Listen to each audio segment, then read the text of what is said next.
Goeienaand, ons kom vanaand by die laaste deel van ons week van gebed. Ons het die week stilgestaan by gebed as 'n leefwyse. Ek het afgeskop met persoonlike gebed. Rikus het toe met ons gedeel oor gesamentlike gebed. En gisteraand het Tanya met ons gepraat oor hoe lyk dit wanneer ons deurlopend deur die dag met die Here in gesprek is. Vanaand wil ek die reeks afsluit met doelgerigte gebed. Nou ons lees in Matteus 18 dat Jesus die volgende sê. Hy sê, dit verseker ek julle, wat julle ook al op die aarde toesluit, sal in die hemel toegesluit bly. En wat julle ook al op die aarde oopsluit, sal in die hemel oopgesluit bly. Verder verseker ek julle, as twee van julle op aarde oor enige saak saamstem en daaroor bid, sal my Vader wat in die hemel is, hulle dit laat kry. Want waar 2 of 3 in my naam saam is, daar is ek by hulle. Nou in vers 18 sê Jesus hier dat hy aan sy kinders sekere geestelike gesag of autoriteit gee. Dit is eintlik 'n baie gelaaide vers, want dit sê vir ons dat ons as kinders van die Here sekere dinge op aarde kan verander. Daar's dinge wat ons kan oopsluit, daar's dinge wat ons kan toesluit. En die manier hoe ons dit doen is wanneer ons volgens God se wil bid. En dit wat ons hier op aarde oopsluit, bly oopgesluit eendag. Dit wat ons toesluit, sal geslote bly wanneer die Here kom. So deur hierdie terme te gebruik, wil Jesus vir ons sê dat ons eintlik die vermoë kry om saam met hom te kan heers. En die manier waarop ons saam met hom heers, is deur sy wil af te bid. Ons gebede, ons sluit die krag van God. Ons gebede, ons sluit die wil van God. So in 2 Korintiërs 10 vers 3 tot 5 skryf Paulus van 'n oorlog, 'n stryd waarin ons is. Hy sê, natuurlik leef ons in 'n menslike liggaam, maar ons voer nie die stryd met menslike wapens nie. Die wapens van ons stryd is nie die wapens van die mens nie, maar die kragtige wapens van God wat vestings kan vernietig. Daarmee vernietig ons die redenasies en elke hooghartige aanval wat teen die kennis van God gerig word. So as jy die stryd wat gevoer word teen die kennis van God, en dan sê hy, ons neem elke gedagte gevange, om dit aan Christus gehoorsaam te maak. So ons gebede kan die werking van die bose en sonde teewerk. Ons kan letterlik bid dat mense gedagtes oop en ontvanklik word vir God se woord, en ons kan die hou vas wat die bose partykeer op mense se lewens het, deur gebed afbreek. Ons kan bid dat mense se gedagtes ontvanklik word vir God se woord. In 2 Korintiërs 4 vers 3 skryf Paulus, hy sê, as die evangelie wat ons verkondig tog nog met 'n sluier bedek is dit bedek net vir die wat verlore gaan. Nou beskryf hy dit, hulle is die ongelowiges wie se verstand deur die god van hierdie wêreld verblind is, sodat hulle die lig van die evangelie nie kan sien nie. So die god van hierdie wêreld kan mense se gedagtes so verblind dat hulle die lig van die evangelie nie kan sien nie.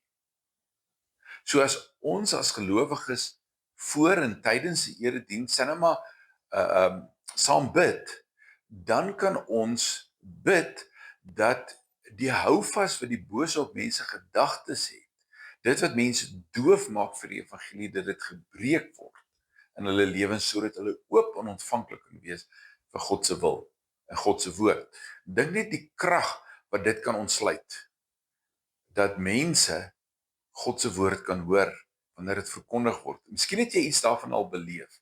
Jy sit diens na diens in die erediens en eintlik gebeur daar niks nie, jy hoor nie eintlik, en dan skielik op 'n dag, dan is dit asof iemand die lig aanskakel en jy begin hoor hoe God met jou praat, soms deur die mees eenvoudige boodskap. Verder sê Jesus hier, wat 2 of 3 saamstem oor 'n saak en daaroor bid, sal hy dit vir ons gee.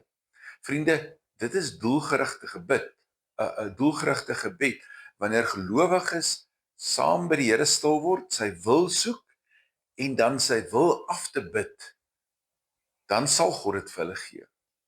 Vers 18 herinner ons ook dat ons as sy kinders hier op aarde is om God se koninkryk te laat kom, en om dit te kan doen, moet ons 'n biddende gemeente wees. Daarom sê Jesus self op 2 plekke in Matteus sê hy dat sy huis 'n gebed, sy huis sal 'n huis van gebed wees, en later sê hy sy huis sal 'n huis van gebed vir die nasies wees. Dis regtig die Here se hart dat Geloofsentrum 'n huis van gebed sal word. So dink net wat gebeur as 2 of 3 of meer gelowiges voor 'n erediens en tydens die erediens doelgerig bid vir die deurbraak van God se woord. Dan kan ek julle verseker sal selfs eenvoudige krompreke geweldig baie krag hê.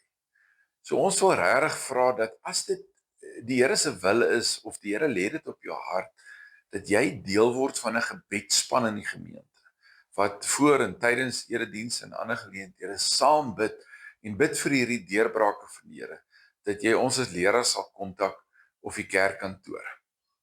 Dan wil ek 'n baie eenvoudige ding aan jou voorhou, wat jou kan help in jou eie gebedslewe. En dit is 'n klomp sirkels wat al hoe wyer gaan, 1 tot 7, en ons noem dit die sirkel van invloed. So hoe werk dit?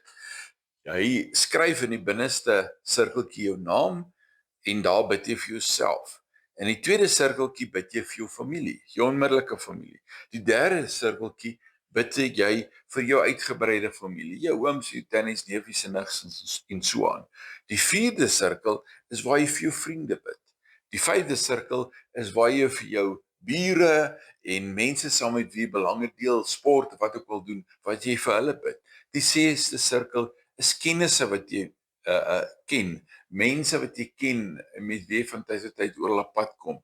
En dan die sewende sirkel is sommer net persoon X, Y, Z, mense wat as jy ontmoet, die Here op jou hart lê om op die lys te sit. Dis 'n baie praktiese manier om vir jou te help om te bid vir die mense in wie se lewe jy klaar 'n invloed het. Dit is deel van praktiese, persoonlike, doelgerigte gebed. So ek wil vir jou 2 dinge vra. Wil jy nie hierdie hulpmiddel, jy kan vir my ook kontak, ek kan dit vir jou e-pos gebruik om doelgerig te bid vir die mense in jou invloedsfeer nie. En die tweede ding is, wil jy nie by die Here hoor, of jy dalk iemand is wat die Here wil hê moet deel word van die gebedsspan van die gemeente nie. Jy hoef nie 'n gebedskenner te wees nie, jy hoef niks van gebed te weet nie. Die Here soek net gewillige harte, en die wat gewillig is, sal hy bekwam en sal hy bekragtig. Laaste ding voordat ek afsluit, onthou net vanaand 6:30 bid ons saam in die kerk, en dan spesifiek onder andere vir reën, want daar het versoeke gekom dat ons 'n biddag vir reën gaan hou. So kom ons bid saam.